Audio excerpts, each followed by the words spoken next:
I'm excited for you to tune into this interview with Katie Veleta.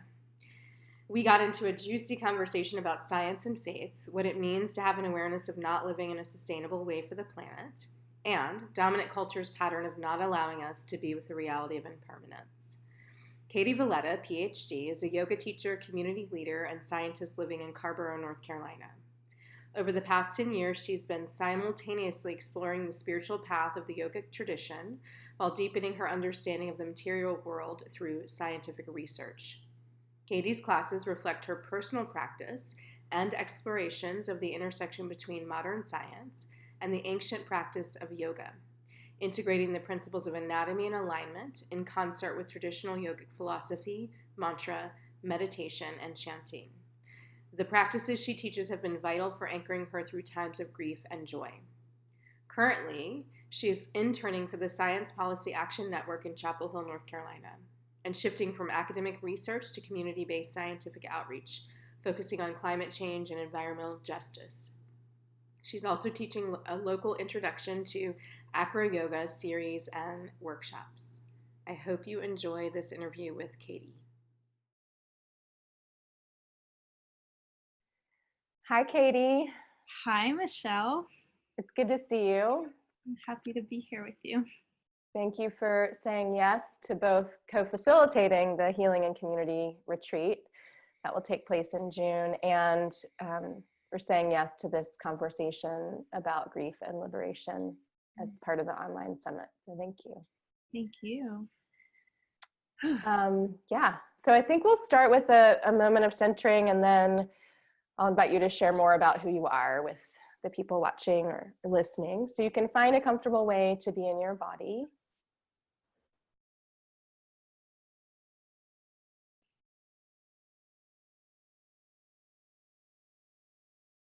And just take a moment to turn your attention to your breath and begin to feel your inhales and exhales.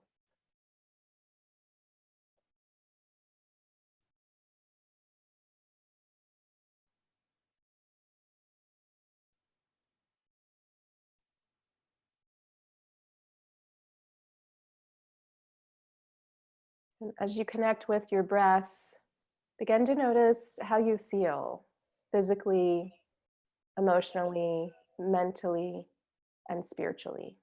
Notice what is present for you.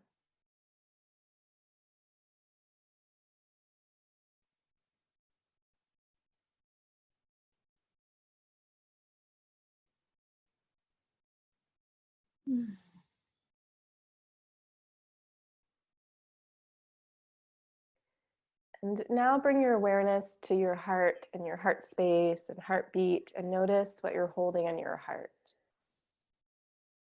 What is present in your heart space right now?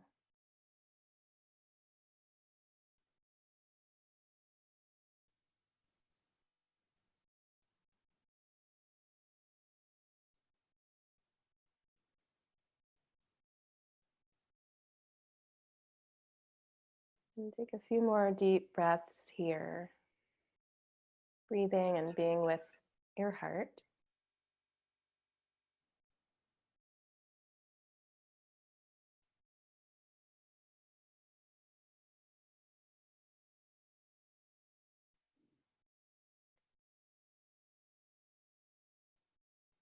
And Katie, if there's anything you'd like to offer in this centering or meditation, I'll make space for you to do so now.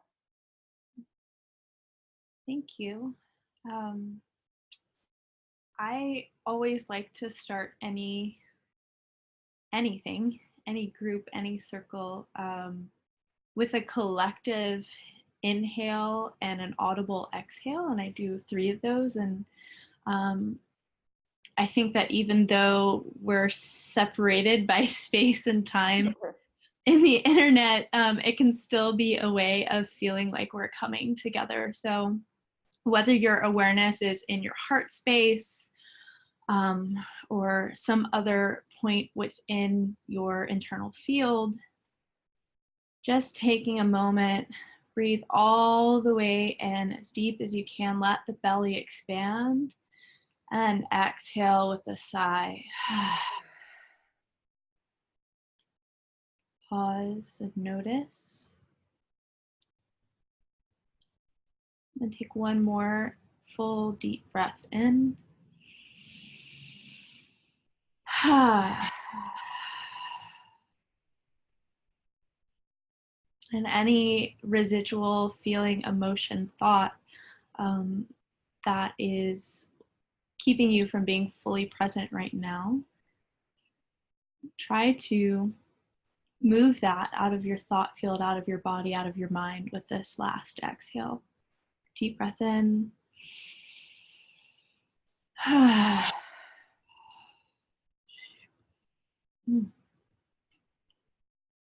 you.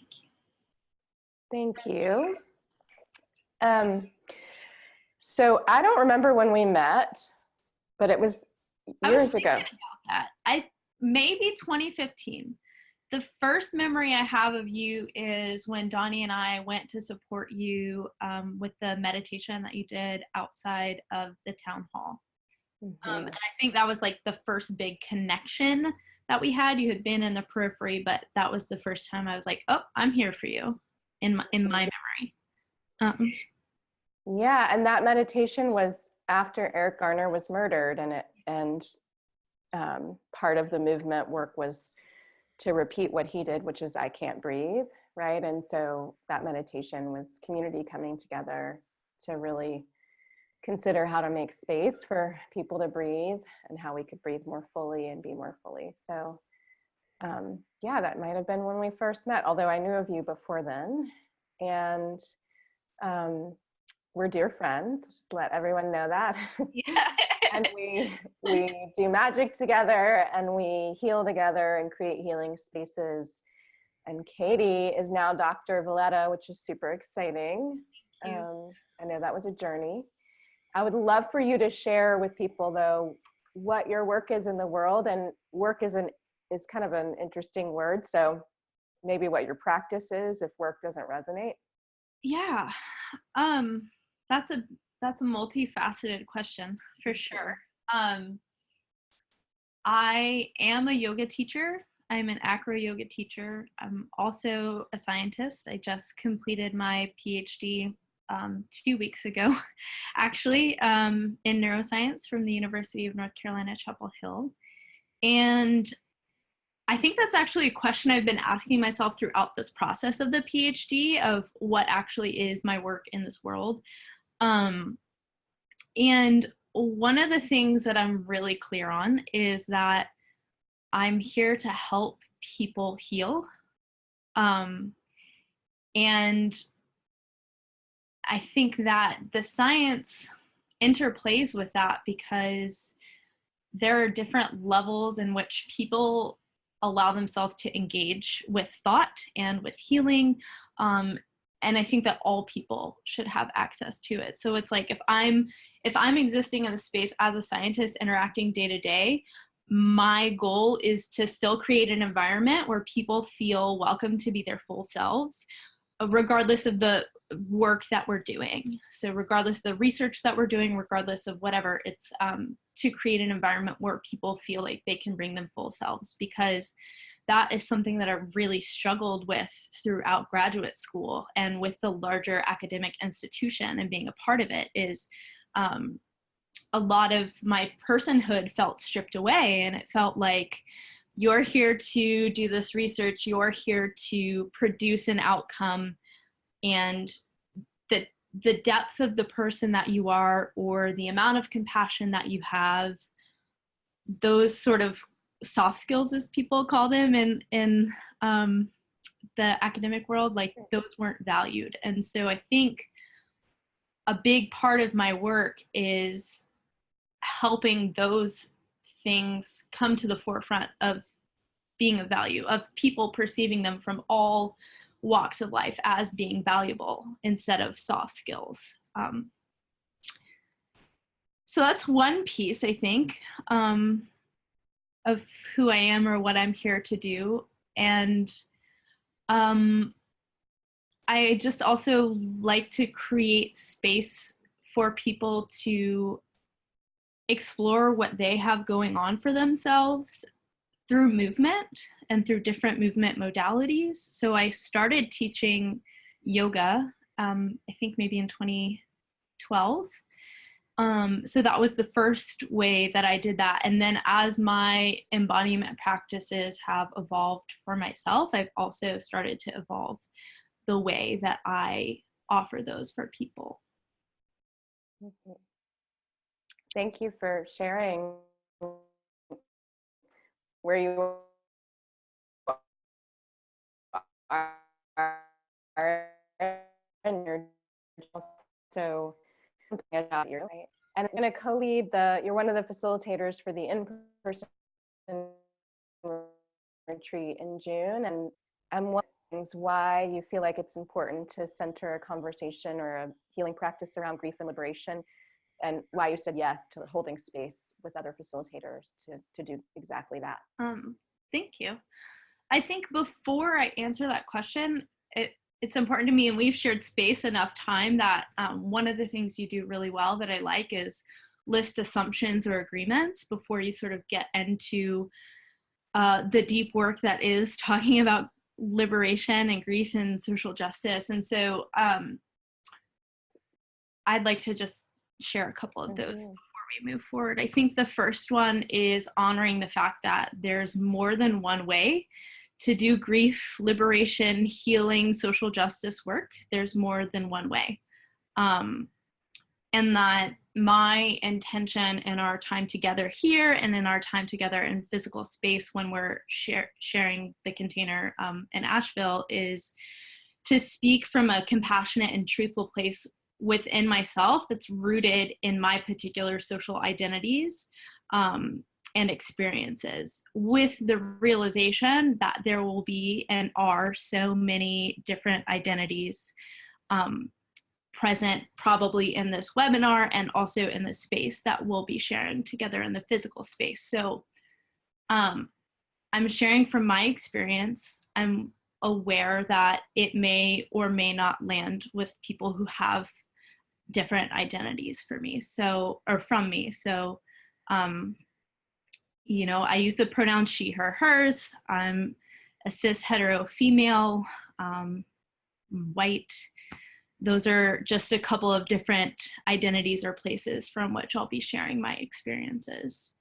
Yeah, so it felt important to name that. And then why did I say yes? I didn't even have to think about it. I have been participating in your teacher trainings in a couple of different ways and modalities for years now, and I love working with you. I respect so deeply how you hold space in the world and how you create space for people to heal, and it's just always such an honor to be doing that work with you. And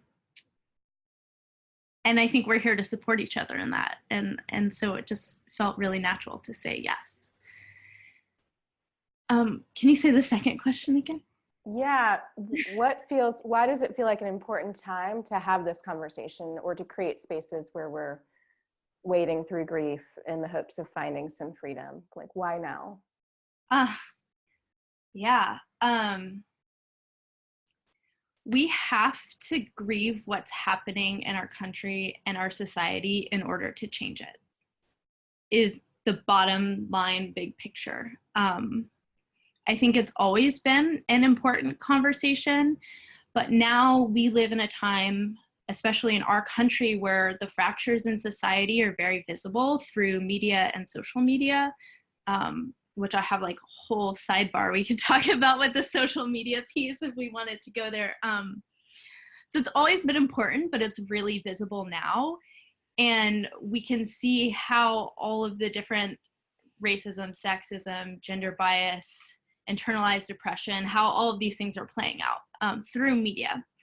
And what happens as a result of all of this information is that people are in shock and they feel unable to act to create change. So it's like there's all this information here showing us what's wrong, and it's so overwhelming that people turn to apathy or just turn the other way and live their lives in the way that society has been constructed for people to live. Yeah, so I think that's a big piece. And we can go into that deeper in a couple of different ways if you had any follow-up questions, but that feels big. It's like that paralyzation that happens. We have to process that, and we have to get clear from that how to move forward. Mm-hmm. Yeah, that's definitely been a theme in the interviews with people thus far. This idea that, we have to wake up to what is happening, and we have to acknowledge history, or we have to acknowledge what is, in order to figure out how we want to move forward. And I'm wondering if you could share some about your own awakening. You shared your identities, right? Some of them, as a way of letting people know that what you share is informed by your identities and through your lens and through your lived experience. And what you're saying in that, or what I heard, is that you don't know everyone's lived experience. Right. And I'm wondering, if you could share some about a moment when you realized, okay, I need to pivot, or I need to awaken to what is in a deeper way. I need to connect with social justice issues or create justice through the work I'm meant to do in the world. Yeah. I have a really clear example of that, actually. I think the seeds had been planted ever since I was moving to North Carolina, and you leave your comfort zone in your place that you grew up, and you move somewhere else, and then all of a sudden you're like, everything gets turned upside down, which is a beautiful process. But I think this is more of like the thing that bloomed the flower. Like the seeds were already there, but the thing that like really brought it home to me actually has to do with you. And I don't even know if I've shared this with you before, but I don't remember what year it was because we gathered together multiple times. But it was after the synagogue shooting in Philadelphia when we were at our friend Os's house.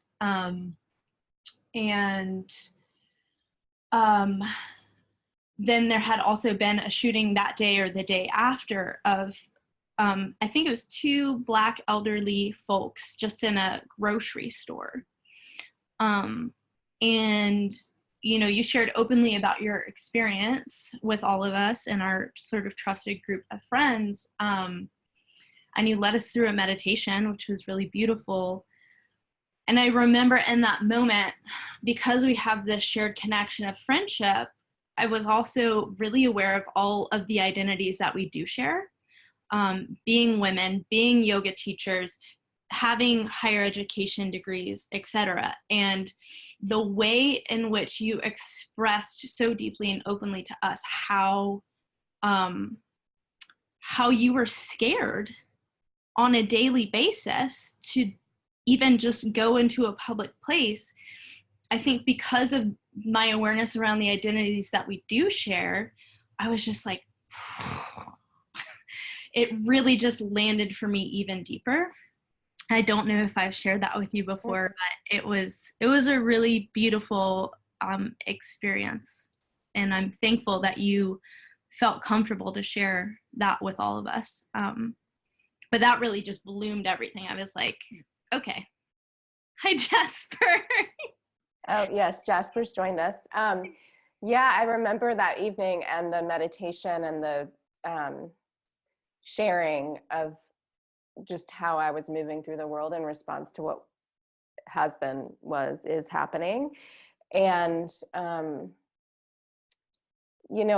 feel like that's part of what needs to happen is conversation about how our lived experiences are different based on culture. Mm-hmm. And I know that night, the meditation allowed us to be with grief in a way our group hadn't been before. Like it was like collective grieving because one of us was saying, look, I'm afraid of this, or other people were saying that, right? Or I didn't know that.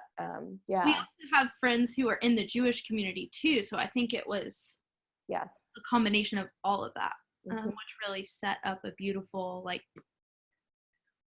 moment.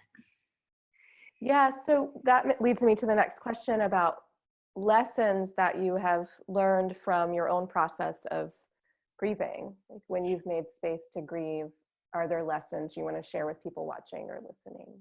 Um, yeah, yes.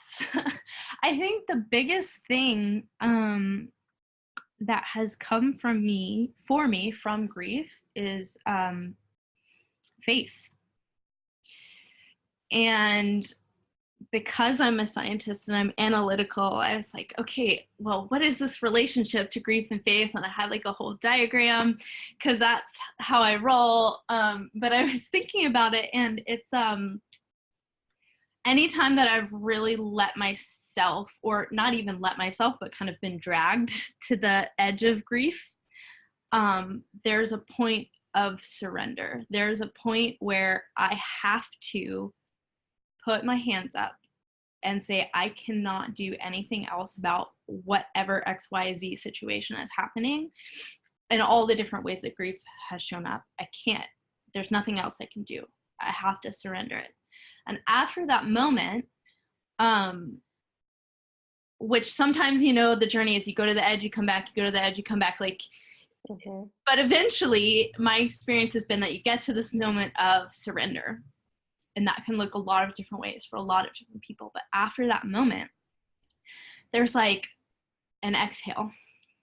There is clarity. There is a feeling of being held.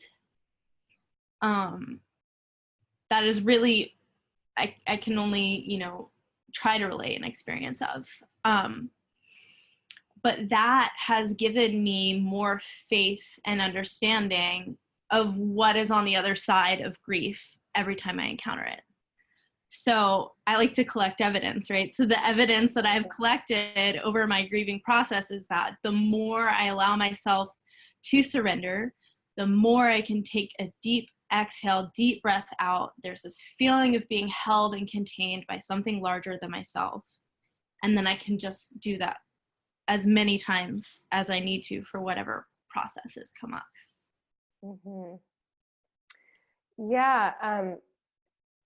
The idea or the reality that we're held, I think is a way of reconnecting us with our resilience.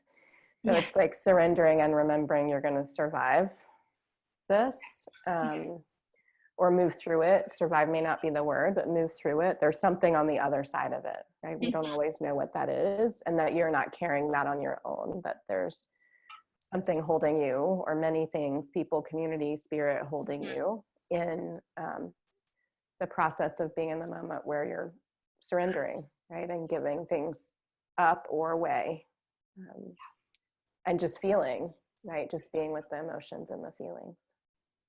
Yeah, which I think is that's the key element to all of it, is being in a space where you can actually allow yourself to feel the grief. And I think that looks different for a bunch of different people based on our identities and what we have available to us. But that, for me, is the key piece, is I have to feel this. I have to face it head on before I can get to that other side and that other piece. Mm-hmm. Mm-hmm. I'm wondering if you could, I know you're a scientist, right? And you just named the way that shows up even in this experience of grieving. And I think it's not surprising to me. And I think it's interesting that you talked about faith. Because I wonder how you reconcile faith and science. Not that they're at odds. That's like a whole other 45-minute interview. But I think I can speak a little bit about it, like a couple bullet points, which is both my spiritual practice and my scientific practice, they're both ways of trying to determine what's true. And so that's the place where they intersect. I think that the science that I do or have done is in the material world, like things I can see, touch, and quantify. And my spiritual practice depending on your view of metaphysics, however you want to talk about it, is also in the material world, but not so easy to quantify. But they're both ways to look at, decipher, get down to what is true. So that's the unifying part for me. And then if we want to talk deeper about it, we can. But that's a really rich place to go into. Yeah, it makes me curious about as you are in your body, right, in this lifetime, living at this, current moment politically and culturally, what feels true? Like, what do you, I mean, there's research and there's evidence, and then there's like opening our eyes, right, and seeing what's real instead of denying it. Yeah. So I'm wondering what feels true about what is happening right now, what is going on, and what do we need to tell the truth about? Ooh, okay. What feels true? The biggest thing that comes up for me, and is an intersection between my spirituality and science, is what feels true is that we are living in a way that is not sustainable for the planet. And I think that morally and spiritually, people are feeling that. There's a little or a lot or whatever. There's that paralysis, that fear, that uncertainty that comes up. And science is telling us and has told us that we have to change our actions, or there will be consequences. So, sorry, my little man just started barking and it threw me off the train of thought. So that feels true to me on both levels. Mm-hmm. That feels true to me. Yeah. You've been talking about spiritual practice, and which I think can lead us to truth, right? And calls us into that, actually, and to have faith, sort of in spite of what is going on, to still hold hope. And so I'm wondering if you could share some about your spiritual practice or rituals you engage to help you move through grief and to remember your liberation or freedom or those things as your birthright. Thank you. Yeah, spiritual practice, it's evolved a lot over the years. And if you would have asked me 5 years ago if I had faith, I don't think I had it then. To be quite honest, it's been something that I've learned through my spiritual practice. And I do practice yoga, which is a whole bunch of different things, as we know. My primary daily spiritual practice is breathwork meditation and like a devotional meditation. And so that sets the baseline for me to feel supported, like just in my day-to-day life. And then when grief inevitably comes to the door, there are other ways that I process it, because I don't find that if I'm actively triggered or feeling intense emotions, that meditating in that moment is particularly helpful. So the first thing that I do is just try to, wherever I am, whatever I'm doing, get out of my head and into my body in whatever way I can. So whether that means touching something with a different texture, or if I can go outside, just going outside, looking up, taking some deep breaths, but just breaking that thought pattern or that whatever comes up. I disrupt that in whatever way I can to get out of my head and into my body. I like to reach out to people that I trust, friends, and just be like, hey, wondering if you have time today, tomorrow, whatever, to process this thing that's coming up for me. It might pass, I'm not sure. But so getting out of my head, reaching out to people, those are sort of my first two like things that I do. And then the practices that have been the most influential for working with grief for me are singing and dancing, and then intense physical exercise. And I'm in a body that is able to do that. I realize not all bodies are, but there is a like fiery quality that I've experienced with grief that like you have to put some heat, some energy behind it in order to get it to move. So more intense activities tend to do that for me once I'm in a less triggered place. Mm-hmm. Mm-hmm. And earlier you said that, you know, everyone has a different way of grieving, right? And so you're naming practices that support you, and I think will be helpful to people watching and listening, with an awareness that, you know, they may cultivate practices that are different, right? And I was thinking about the fire you just named behind moving grief, and how fire can show up differently. So for you, it might be the intense exercise, and for someone else, it's actually building a fire. Right? Yeah. For me, it's building a fire, right? And having that heat. So yeah, just a reminder for people that, you know, we have all different ways and of moving through grief, and different practices that help us or support us as we are grieving. And I think, you know, our practices help us find that space of liberation. Like we can't get to liberation unless we make space to grieve or acknowledge what is real, what is true, what our spiritual practice teaches us about the truth, and how spiritual practice teaches us to awaken to what is. Yeah. Right? And to engage in the practice to stay with what is, and then to try to vision what could be. And with that, I'm wondering, you know, what it could look like if culture, I don't actually want to say dominant culture, because I think we're creating different ways of being and different cultural values and systems and practices. But I'm wondering what it could look like, what you think it could look like for culture, so on a collective scale, to prioritize spaces for us to grieve, for people to actually acknowledge and grieve in the way we're talking about. Like, what, if you vision that, what would that look like or feel like? Yeah. Of a feeling.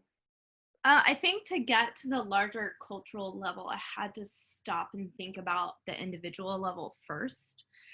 And for me, that just means normalizing grief and normalizing grief within our conversations. So anybody watching this has had the experience where you say, hey, how are you? And somebody's like, oh, I'm fine.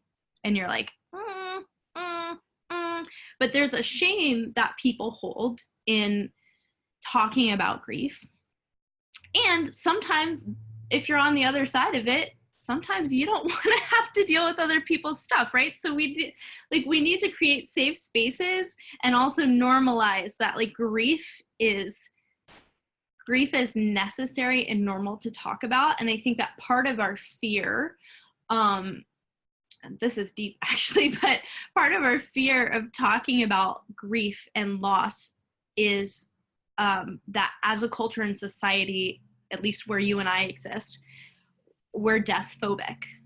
So all of that is just coming up, and then people don't want to engage because it reminds them of their own impermanence. And in our culture and society as it exists now, doesn't have anything in place for people to deal with that. We just sort of wait to deal with death until we get there. So normalizing death and normalizing grief, I think are big. And that can start at the personal level and how you engage with people. If you see somebody's really hurting, and there's somebody you trust and you care about and you want to have a conversation with, you can call them into that space and say, hey, I see you're really hurting, and that's normal. That's part of being alive and part of being human, and I'm here for you. So starting at that place at a personal level, and then like a larger level I sort of was thinking about like institutional, which can then, encompass cultural, but because I've just been in an institution for 6 years, it's really fresh for me. So that example is shifting from an achievement-oriented work environment to one that honors and incorporates the wholeness of the entire human experience, which is more than what we do to make a living, right? So it's like, I'm actually more valuable as a scientist if I can show up as a full human being in my job, because then I can relate to all people who aren't scientists and I can bring them into whatever conversation I'm trying to have. So that's one example, and I think it could extend to broader culture. It's just a shift away from achievement to honoring wholeness and honoring what people have to offer beyond their occupation. And that seems reflective of your own process and journey, right? Of, or what I know about it. I'm sure there's so much I don't know. The process of going through a program to get your PhD and in an institution that really prioritizes achievement and success, and it only looking one way, right? And so you have to follow the rules to actually be seen as successful. Yeah, and the idea that, where does wholeness fit in this, and how can we allow people to be whole and in their humanity, for them to show up that way, and that be more valued than or valuable than achievement or success. Yeah. So it makes me think about liberation then. What do you think collective liberation would look like, or what does collective liberation mean to you? Yeah. So I think also with this process, talking about collective liberation, and I know you say something similar, like my own personal liberation is bound to the collective liberation. So as I'm thinking about what does collective liberation mean to me, I have to also think about what does liberation mean to me as an individual. And there are a lot of layers to my definition from that, because I have a spiritual practice. I'm not just coming at this from an academic cultural perspective. I also have a lived spiritual practice. But I think, to simplify it, collective liberation starts with understanding myself and understanding how I relate to the toxic culture that we are all a part of. So how do my dominant identities play into, and how are they birthed from culture? What are the ways that I have internalized white supremacy, or I have internalized dominance or oppression, because I'm a woman, so I have internalized oppression as well. So I think that, and this is actually a really big point that I've been playing with, is that my self-awareness is the foundation for any collective liberation work. So I have to be really aware of myself and how I am interplaying in these systems. In my opinion, before I can talk about collective liberation, they do go hand in hand, because I'm always evolving my view of myself, but I have to be very self-aware first. And then from this place of awareness of how I'm internalizing messages from society, how I'm recapitulating them perhaps in my thoughts, words, and actions, and even in thoughts, words, and actions that are a result of implicit bias, like things that are deeply, deeply internal and might not be conscious of. From this place of awareness, then I think my responsibility in collective liberation is to help disrupt the harmful conditioning that is existing in society. So that disruption, to reduce the suffering for all beings and to uplift people of oppressed identities. Mm-hmm. Mm-hmm.